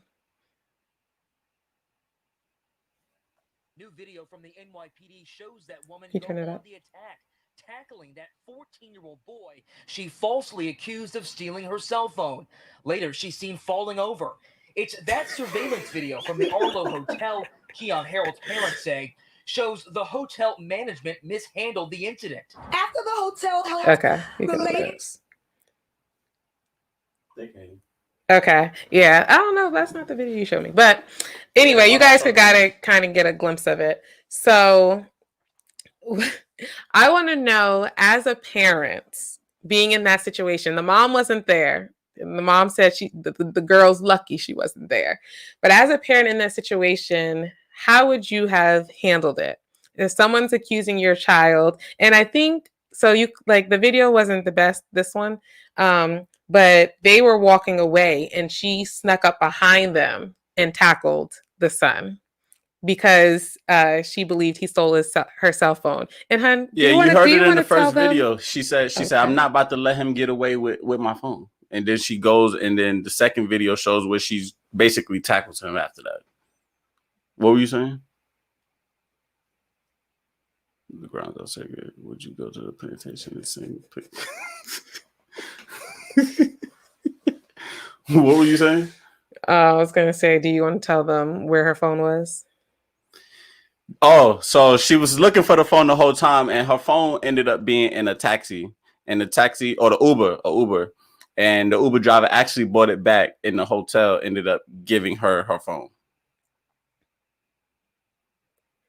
Your mom says she better be lucky the mom wasn't there. Yeah, the mom wanted to react a little bit different. Yeah, and the dad said he reacted as calm as he could, just because he was in front of his son, for one, and he just had to, be the adult in the situation. But I thought that was crazy. For one, she's 22 years old. Yeah. And the son was 14 years old. The son had an older version of the iPhone. It had a case on it. She's accusing him of stealing her phone, saying, take off your case to let me see that that's not my phone. Yeah. First of all, you think he's going to steal your phone and all of a sudden pop up with a new case? Like, what sense does that make? You just lost it, and he got a new case for it that fast. Yeah. And then she was interviewed by Gayle King, and Gayle was like, don't you think that you should have handled this better? And she told Gayle, she's like, Gayle, enough. Enough. Oh my goodness. I don't know. She was something. You're 22 years old, but you are old enough to know better. So I will say you're 22. I get it. Enough. The hotel did have my phone. The hotel did end up having my phone. Mia Ponce. So yeah. So she knew. And she's still acting a donkey. Don't care. Yeah. Mommy says, as a mother, I would have to set her straight. I would press charges and demand a public apology. Yeah, she did. Well, he didn't play the rest of the video, but in that video, she said, oh, well, I'm sorry if he thinks that I attacked him. If he thinks. He did. Yeah. And she said entitlement. Poppy said the minute she put her hands on him, gave me the right to knock her into next week. But that is one thing also that I thought about with that video is women feeling like they can put their hands on men and not expecting men to react. Retaliate.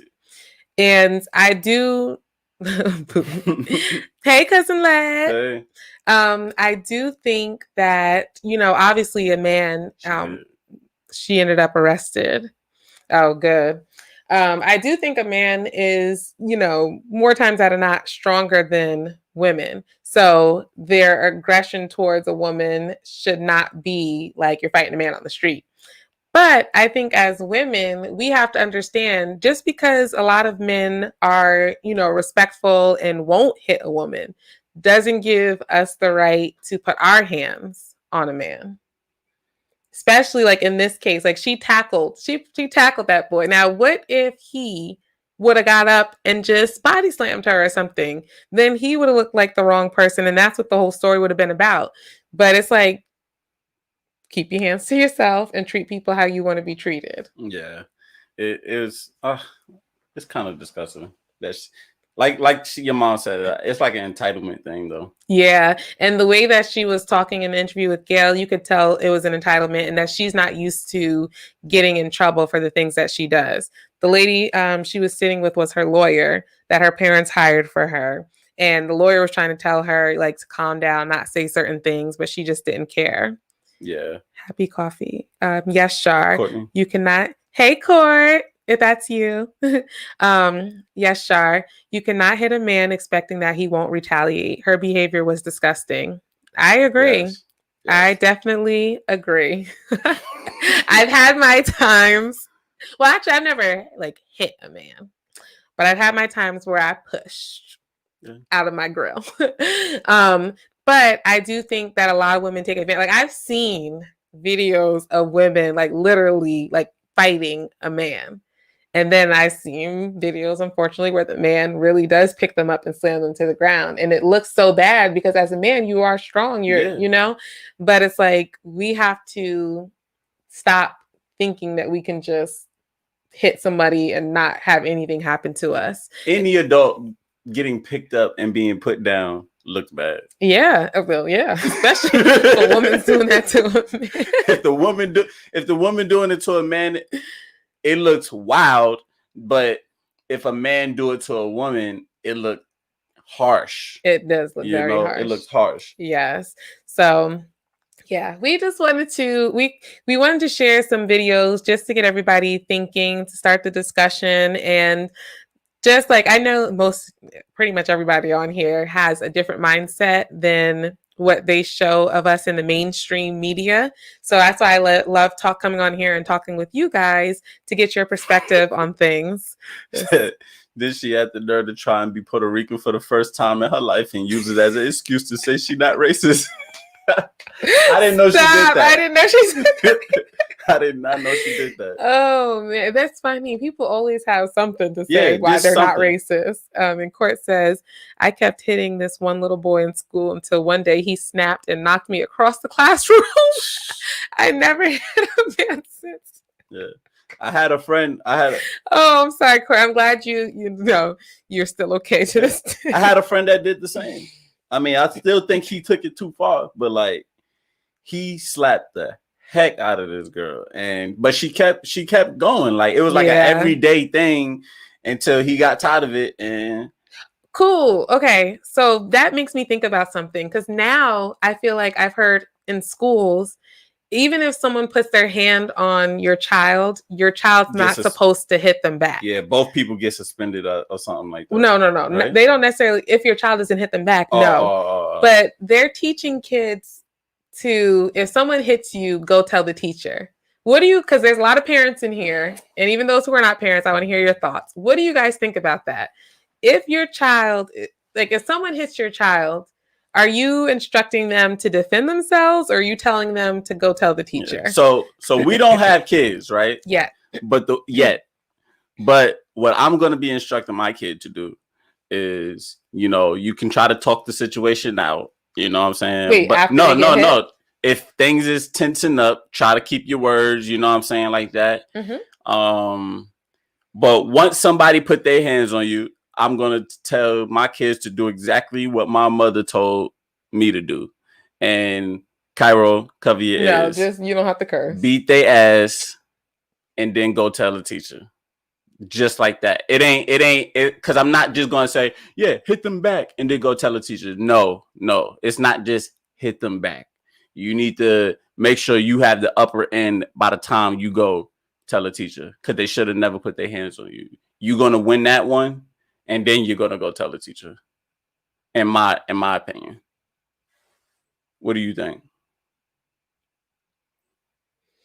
Well, let's see. I do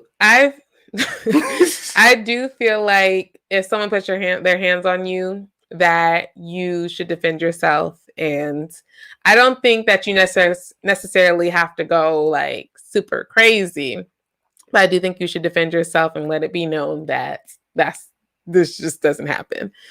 Booby, what do you mean the 3-strike rule? Like they can hit you 3 times before you hit back, or like what do you mean? Or they can just bother you 3 times? Cause he just knows anyway. Relax, release.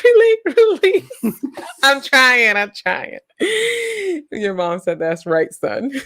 Yeah, No, I just said you didn't have to curse, and you just I said that I know, but I wanted to say it means something. It means that no, you're not just about to get hit. You're not just about to hit them back. So you have to. Okay. No, you don't. It's the emphasis on it. No, you can make emphasis. That's what they say. People who never mind. Anyway, so I do agree though. I agree to an extent, because remember we were talking about it and I was like, they don't have to like knock them unconscious. Like they can. She wants them to do. No, you already did. No. You just did it on camera. She wants them to hit a pressure point and let it be over fast. I just said it doesn't have to be crazy, but there's things that you can do with one little touch that will have somebody on the ground. So all I'm saying is it doesn't have to be brutal and it doesn't have to be bloody. That's all. You don't gotta bleed. That's all I was saying. Yeah, I'm not saying fight till blood, but fight till he makes sure he know that this not what he want to do no more. Yes, and then call us because we're coming. We're gonna have Kai. If you have a dad, grandparent, like I like honestly. Even if it's a little situation, like I want people to know that our children are protected. Like you don't mess with our children. Like our children have an army behind them, ready and willing at all times. Because I just feel like a lot of finish him. Yes, right then and there. Finish him and then go tell the teacher. No, finish him. If you have a phone, text me and your mom in the group chat real quick. Let us know.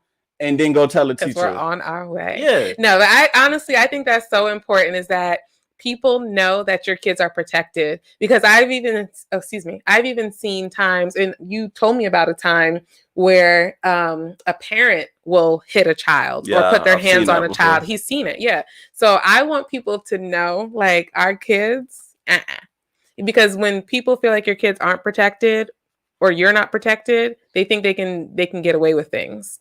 Let's see. Booby said, the first time they hit me, tell the principal. Second time, tell the principal or teacher. The last time I tell her, and she's coming up to that school and tearing everybody up because no one listened. But what about you defending yourself? Right. Because there wouldn't be a second time, most likely, if you took care of it straight from jump. Right. Beat them up. Beat the tail feather. Goodness. Tail feather, honey. Cousin Les says, I think that works for elementary school, but middle and high school, you gotta let them know so no one tries you again. Yes, that is true. Like, it happens at elementary school too. Well, elementary school, that's when kids are learning boundaries. You gotta know. Listen, this is my boundary. You just blew past it, so I'm gonna have to let you know. Bullies in elementary school. Yes. Let's see. Booby said also times are different. The way kids picked on us before is different than what these kids are doing today. Look at the suicide rates. That's true. Do you think it's different, or now we trying to? It's watered down. Yeah, it's watered down, and we trying to make it to where people don't hit people and don't do this. Some people need to get hit. Some people actually need to get hit. Like.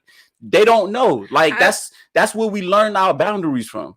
You get what I'm saying? If somebody's hitting you, somebody doing something wrong, you stand up for yourself to whatever it takes for you to stand up for yourself in that environment. Yeah. And I don't know if people need, like, okay, I guess in the sense of if they hit you, then they need a hit back. Got you. It's the same way, like, sorry. Go ahead, babe. But it's like what I said with my kid. Like, it's hard, but if my kid is hitting on people and I'm catching this, you know, I don't want to necessarily hit my own child, but I think somebody needs to fight my child and let them know, like, hey, yeah, we're not raising bullies, so I'm not hopefully saying our child wouldn't, but I get the lesson in, like, you can't be like, and it's tough because I feel like as a parent, hold on, okay, good. I feel like as a parent, you don't want anyone putting their hands on your child. So even when your child's wrong, the fact that someone else put their hands on them, I feel like you could get a little, like, you know, defensive because that's still your child.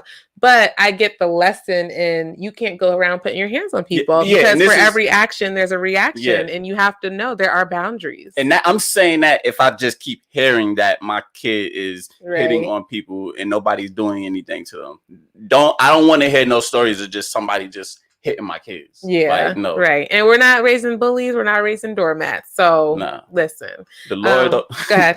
Well, first of all, my mother said, don't mess with my grandkids. Amen to that. I think my G would say the same thing. Amen to that. Navarro said, the Lord told me to turn the other cheek. After that, I don't have instructions. After that, I don't have instructions. Turn the other cheek. Turn the other cheek. After that, there's no more instructions. It's going time to get buck wild. Yeah. My mom said, if you don't fight back the first time, they're going to do it again. And Janae says, I 100% agree. My kids will learn how to defend themselves. But there is a difference between defending and fighting, if that makes sense. So can you explain that, Booby? Yeah. And also, I remember this one story, maybe one or two stories with you in elementary school. So you defended yourself, Booby. No, and I see it is a difference between defending and fighting. Before she answered that, now if me and two guys going at it and mouthing off, and we in each other's face, just that, and that break out to something, that's fighting. I'm not. Nobody's defending anything. Mm-hmm. You get what I'm saying? That's just that snap of reaction that we fighting. Mm-hmm. You get what I'm saying? Now, if someone, I'm calm. I'm not attacking you. I'm not in no way giving you any reason to think that I'm going to attack you. And then you come and you put your hands on me. Now I'm defending myself. Right. That person is just attacking me. Mm-hmm. I don't even know if you call that fighting, but they're attacking me. Yeah. I'm actually defending myself at this point. Yeah. So needless to say, we all agree. All our kids are going to be defending themselves. You also need to teach your child, if you hit first, they are going to get hit back. Exactly. And that's what I'm saying. I wouldn't, if, we're not raising no bully, but if I had a child that thought that it was okay to just hit, people, then I need to make sure you around your cousins or something so where they're going to knock you out. And I feel okay. I wouldn't feel okay with that either, because I'm gonna take the little nephew, niece, and no, I'm kidding. No, but I do agree. Kids need to know, like, it's just part of growing up and learning that this is how the world works. Like, you can't just do whatever you want and think there's going to be no reaction to it. Oh, the second one, Janae. I think the first one is Cece. The second one say, and the third one, that's just real unique. My G is in until you cross the line. After that, it's Zoom. Yeah, I agree. I just think, like, we all have it's all about respect. It's all about keep your hands to yourself. Honestly, we have to learn how to communicate without it going towards violence.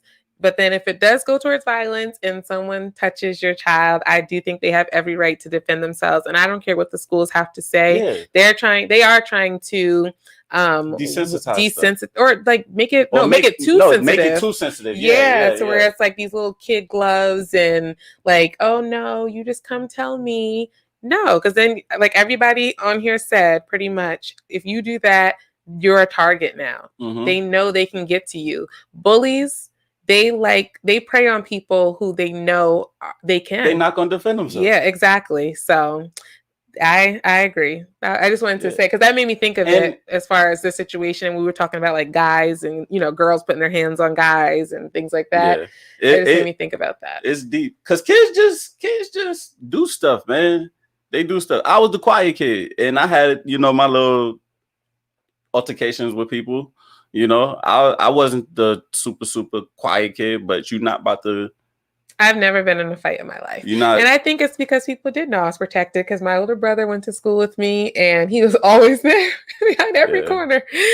Oh, goodness. I had cousins and stuff and everything. We was everywhere. It's a lot of us. It was a lot of us like in elementary and stuff like that. Yeah. I didn't have any fights after elementary school. All my fights was at elementary school. Yeah. I just never had to, thankfully. Mama J said, I don't think they want none of Mama J and Ma G. I don't think they do either. That's just I don't think they want that. Yeah, that's it. Mommy said there is a zero policy at most schools for fighting, supposedly. Yeah, and I don't like that either, because with that zero policy stuff, both people get suspended when somebody's trying to defend themselves, and that's not okay. Yeah. So they need to define actually what's defending and fighting. Exactly. And I do believe in paper trails, though, because if my child lets me know, hey, mom, somebody's bothering me, la da da da da, I'm gonna write, because you're gonna have a paper trail of it. And then we will tell them, our children, that if someone does touch them, this is what you do. Cousin Les said, I think there is another issue we are forgetting. The repercussions of having a fight for a Black child at school.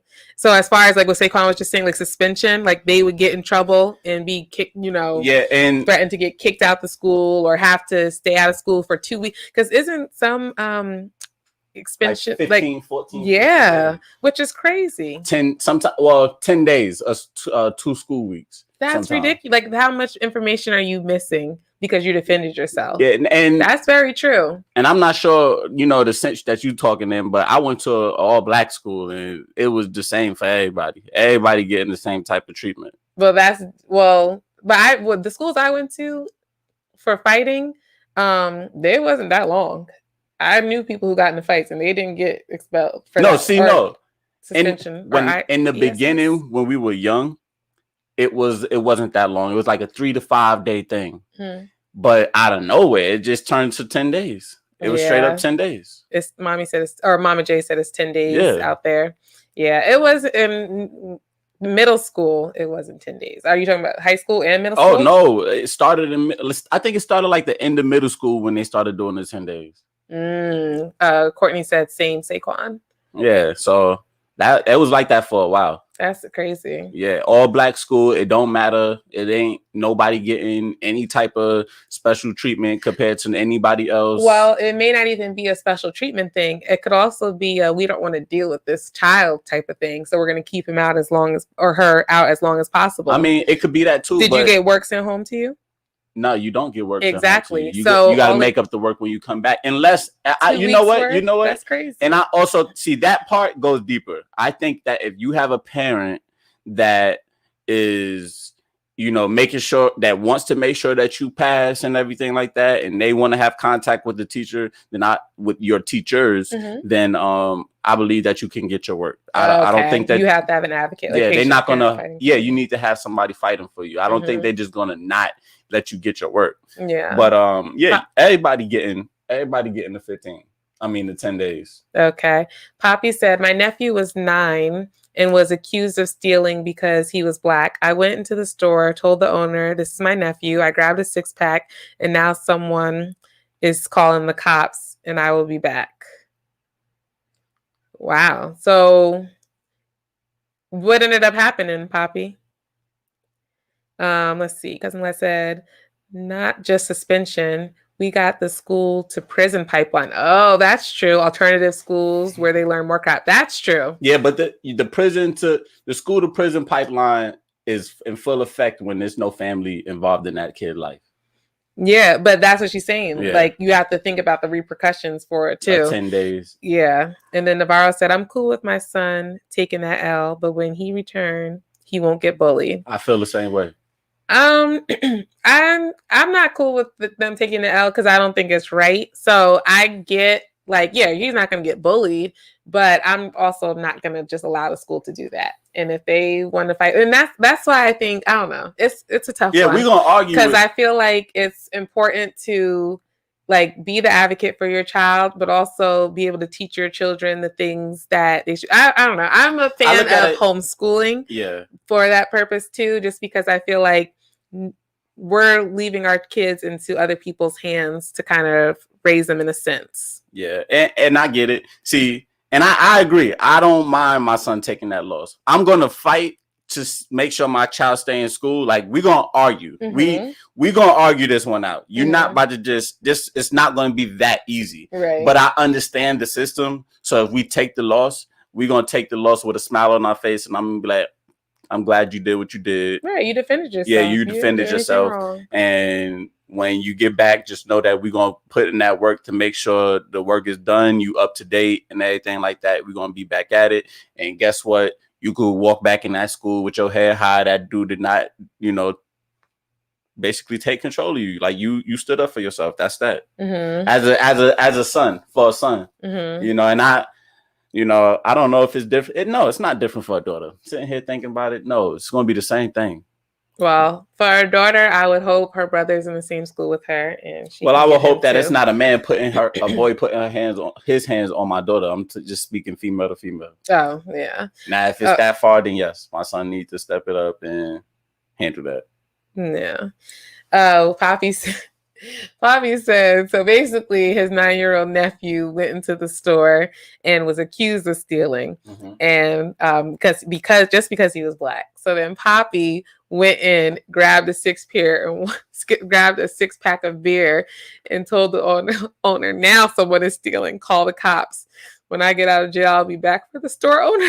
Oh gosh. It's like, you want to accuse somebody, here's a real thief. Oh goodness. Mama J says, again, if they don't think that these kids have no one to stand up for them, they will do whatever. Yes. I went to the school and defended my child. It ended up being an in-school suspension. Okay. Yeah. So I think that's huge. I think that as parents, we all, and just if aunts, uncles, whoever, like if you can advocate for, a child, you should do so, because people will take advantage of unprotected children, and we need to protect our children. Like, we need to protect our children. It's super important. Yes. So thank you guys so much. We've been on here, of course, 2 hours. We could never just stay for one. Yes. And today we don't have Uncle Mark in here. Yes. But for those who've seen Uncle Mark's name in here a few times, today is his birthday. Please wish him a happy birthday.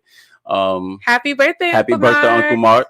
We hope you are enjoying your day if you're watching. Yes. And we're going to set up the Zoom. Cousin Letta, shh. I had regular fights during middle school, none which I started. It was a hard knock life. Laugh out loud. And I think, that's something to talk about too. Like, environment while he's doing this. We can still chat. Oh, everybody's saying happy birthday, Uncle Mark. But that's something I think that is huge, is environment. Environment plays a huge role. And I still think it all stems from the household on how children and people react and act.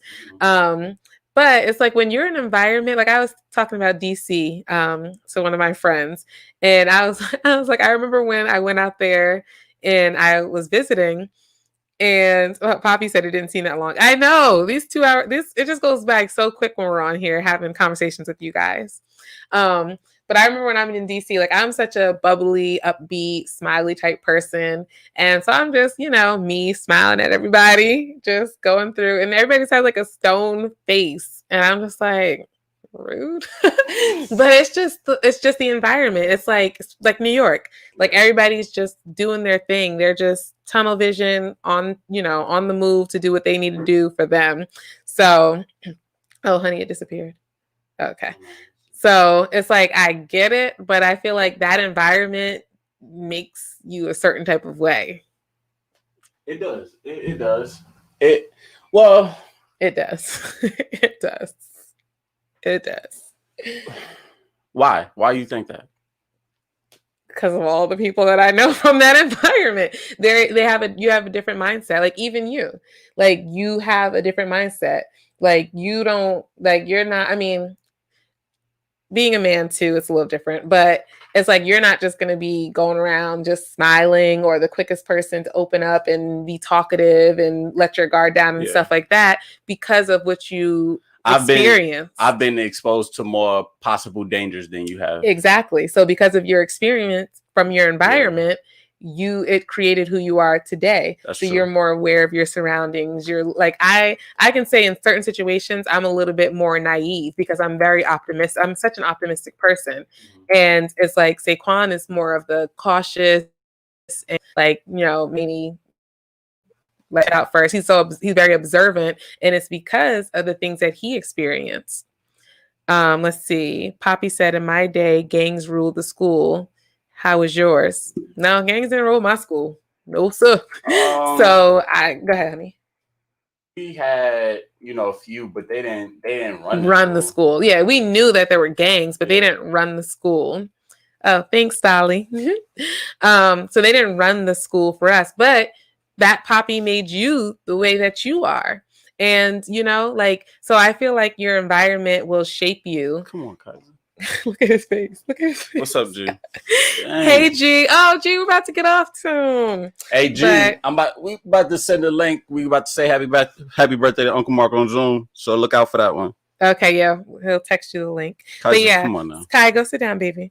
But yeah, so I definitely think that environment. Navarro said gangs ran my school. We even had schoolyard gangs. And what was this, high school? Like I can't imagine like elementary school kids on the schoolyard.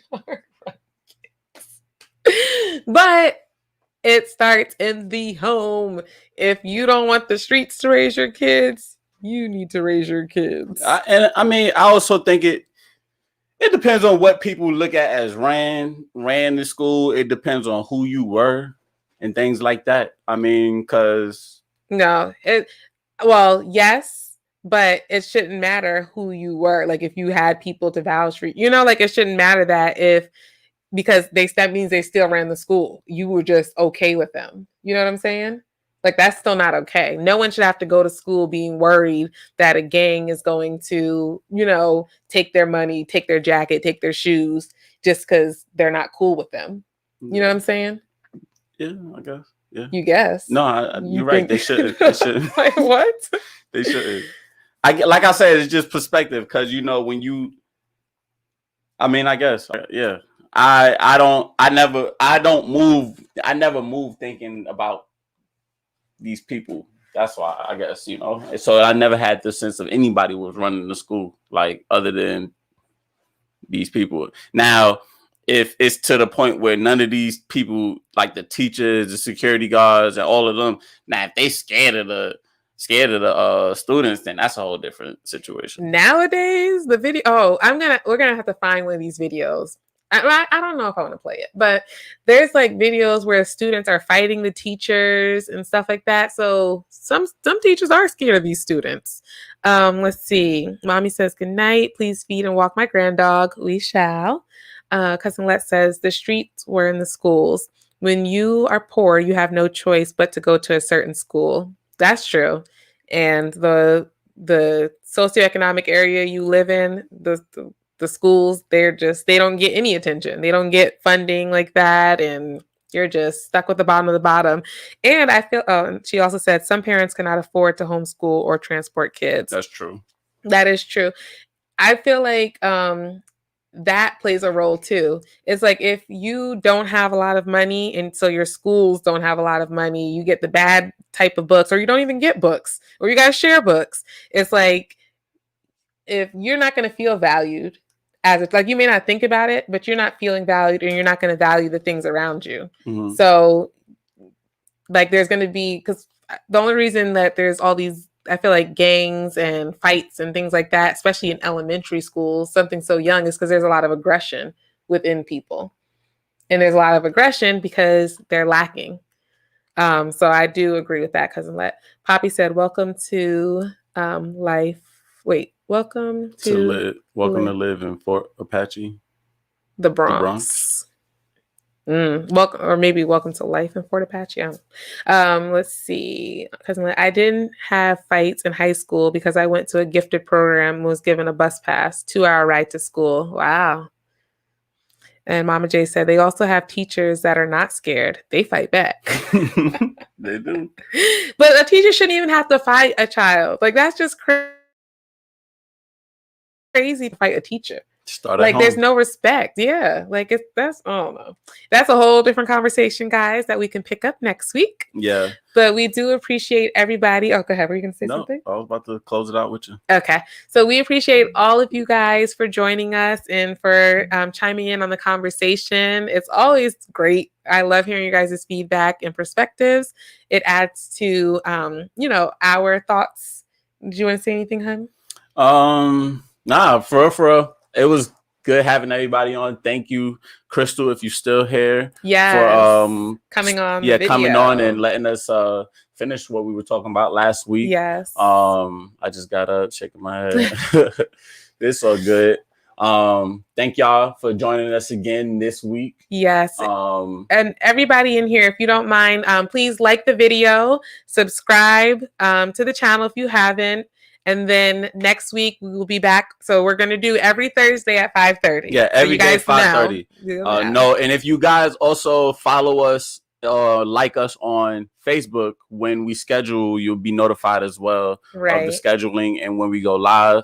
But yeah, shoot, thank y'all. It was a good conversation like always, and man, that's really it. Yeah, so we appreciate you guys. I'm thankful my kids are growing up in different situations, enjoying the chat. See you next week. Yes, and I think we'll talk about it next week because I'm about to keep going. Yeah. But I do think like every generation, like we always want better for our children. We always want to see them do better than we did. So I love that. And feel free to bring up topics. Yes. If y'all have a topic or anything that y'all want to bring for discussion, just hit us up on Facebook, Instagram. If you subscribe on YouTube, you can send us a message on YouTube. Text us. And if you guys see any interesting clips that you think would be good to discuss on here, send those also. Quick shout out to our friend Camille. She's the one who sent us the clip from last week with shout out to Camille. The mom, the husband, and the wife with the car situation. So thank you for that. We love you guys. Everyone have a safe and wonderful, blessed night. Love y'all. Good night.